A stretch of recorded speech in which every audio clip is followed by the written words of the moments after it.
gabi, kabayan, lalo na kung gising pa kayo. Kung tulog na kayo, abay, isikip nyo ang mga mata nyo at baka makagat kayo ng lamok. Dahil kung makagat ka ng lamok sa mata, hindi mo lang mararamdaman ang sakit, makikita mo pa. Alalahanin ninyo, pag sa mata kayo, kinagat ng lamok, dahil hindi nyo maaaring hampasin o kamutin at baka mabulag kayo. Kayo rin. Kaya nga nag-grade 3 teacher ko noon, bago niya ako binagsak. To be blinded by love is romantic, but to be blinded by a mosquito is ridiculous. Sa Tagalog, yung grade 3 teacher ko ay nasa lansangan ngayon at nilalamok dahil strike sila. Bakit mo? Alam mo meron akong vista sa husgado ngayon. Dalawang kaso itong kailangan ilaban ko't mabigat ito. Pag hindi ko na ipanalo, masisira ang pangalan ko. Anong kaso yun? Mabigat, serious physical education, tsaka illegal possession of firewood. Ay, mabigat mo, ano? At gaya ng alam nating lahat, nag-strike sila at ang iba pang government employees upang ulitin ang government na taasan ang kanilang sahod. Johnny, tapos na ito? Wala na. Okay. Tayong uso. Alam mo, Johnny, ang diferensya natin dalawa, Tor lamang eh. Ang Tor? O hindi ba janitor ako, ikaw Johnny? Mayroon Tor.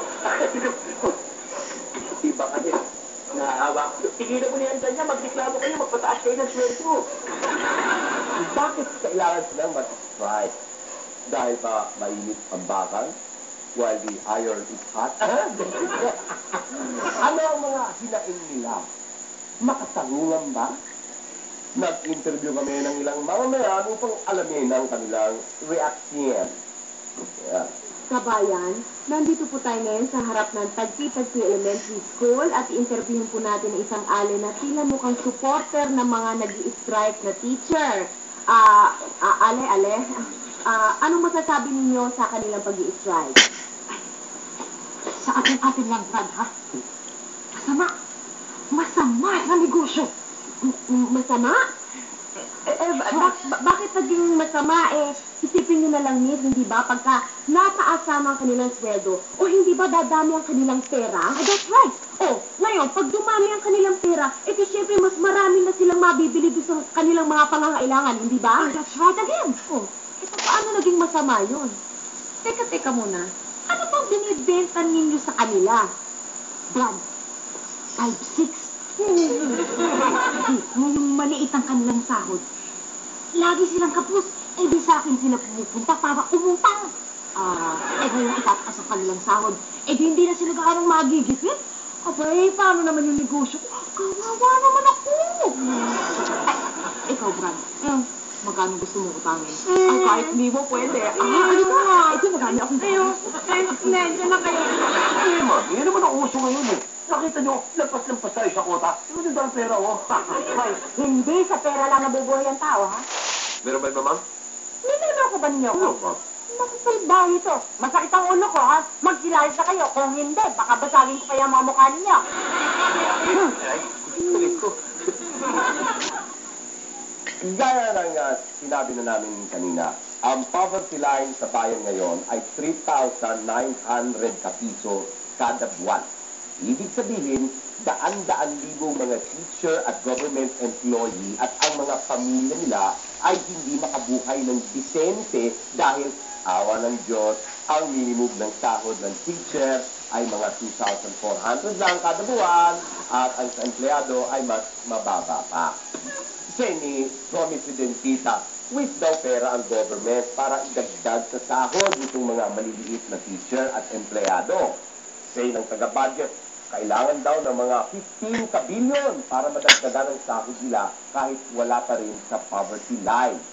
Tapos, sa susunod na taon, mahigit 100 kabilyon ang nakalaan para sa utang ng foreign debt na alam ng lahat na Kurakuslan noon. Yun na lang, 6,000. Alam mo, administrador lamang ako ito. I hope you understand na masela ng posisyon ko ito. Mahirap ng mahal ko sa kanalo. Lalo na ngayong nagpapatayo ako ng babuyan. Tama ba, Louie? Tama ba na maghirap at magbuhay itis ang mga teacher at empleyado natin para lang hindi sumama ang loob ng mga dayuhang bangkero na pawang pera lang ang iniisip nang sinuportahan lang diktadura noon? Sino ang mas mahalaga sa bayan? Aber.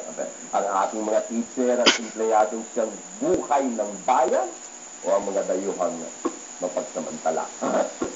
Sino? The time has come for me to say goodbye. So long, farewell, adieu.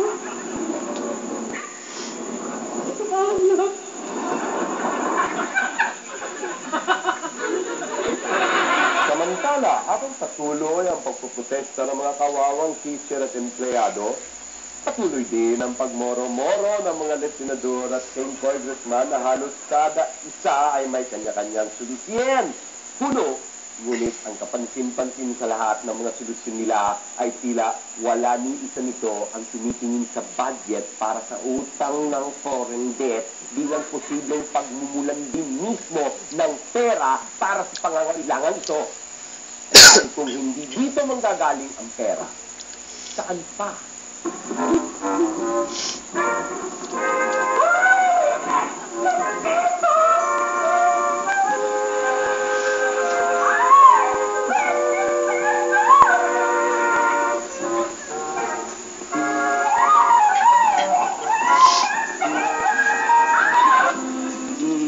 Ginoo ka, simple. Alam pa ninyo na yung mga king congressman natin ay may budget na halos 100,000 ka piso kada buwan para sa kanyang sarili at para sa kanyang mga staff. At yung mga staff kunong yan ay puro mga kamag-anak naman niya. Ngayon, I will think. Ayun. Eh di kung 4,500 ka piso lang ang hinihingi ng teacher sa makatuwid o in straight lang, ang isang king congressman ay katumbas ng 22 ka-teacher sa sahod. Eh di kung tatanggalin natin yung mga 200 ka-king congressman yan, wala namang ginagawa yan, kundi bumiyahe at kumulekta ng sweldo.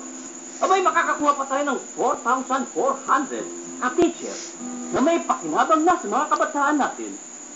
Hindi pa mahilig sa baril, buko, bonus at babae. Oy, hindi pa kasali dyan yung matitipid sa mga bodyguard at mga sasakyan ng pahero at mga Mercedes-Benz, ha? Bakit nga nyo maniwala? Bakit hindi kayo mag-survey sa taong people? Ano ang mas gusto nila? 200 ka-king congressman o 4,400 ka-teacher? So what is this, a quiz show? Quiet! Alin kaya ang mas kapaki-pakinabang sa bayan? Ito ang batas, gagawin ko.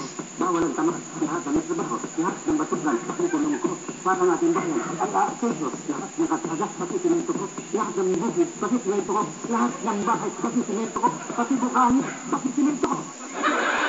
With or without these demonstrations, we are working on it.